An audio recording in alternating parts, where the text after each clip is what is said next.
Well, Don, they say absence makes the heart grow fonder, and I'm really happy to see you here on the first day of training camp. But a guy who's missing is Ottawa captain Daniel Alfredson as he moves on to Motown.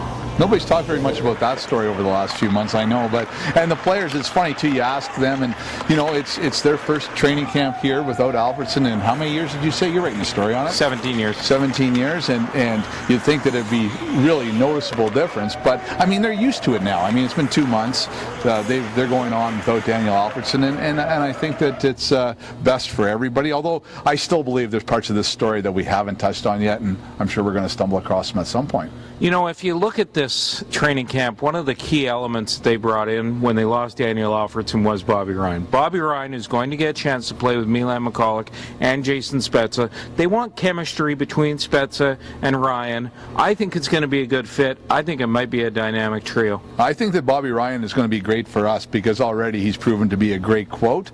And I know the guys in Anaheim, the guys that covered the Ducks, said the same thing. They're going to miss him. But yeah, in terms of the hockey, which is what everybody cares about, it's just a natural fit, right? He's a shooter, he's a sniper, he's a goal scorer, and Jason Spezza, as much as they try to employ Jason Spezza to shoot the puck more because he does have a great shot, his natural instinct is to look for that guy to pass it to. So I think that, you know, I see that as a marriage that really could develop into something big this year. I think that could be one of the great lines or one of the great stories in the NHL this year. There are 57 players in camp, 2 of them who aren't here. Jared Maiden's a young draft pick who isn't healthy right now, but also missing is Jared Cowan. He hasn't signed a contract. He's played 90 National Hockey League games. I think he should be here.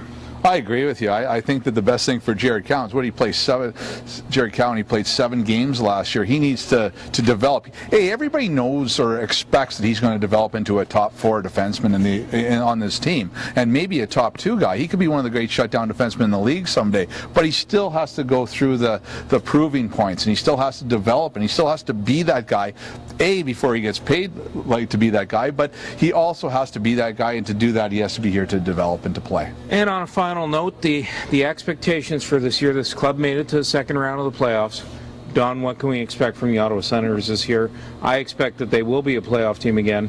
I think the conference will be a little bit tougher with the Detroit Red Wings in it, but I don't think, you know, they're not full of world beaters here. No, I think you're right. I think the Western Conference is still the tougher spot to get out of. I mean, place to get out of. And I think that, you know, Jason Spezza said it.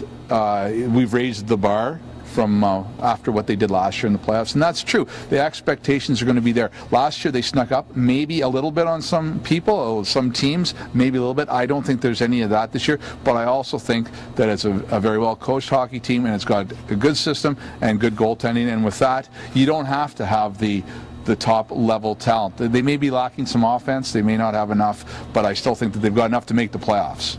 Well, stay tuned to OttawaSun.com for all your coverage during training camp. For OttawaSun.com, I'm Bruce Garriock with Don Brennan.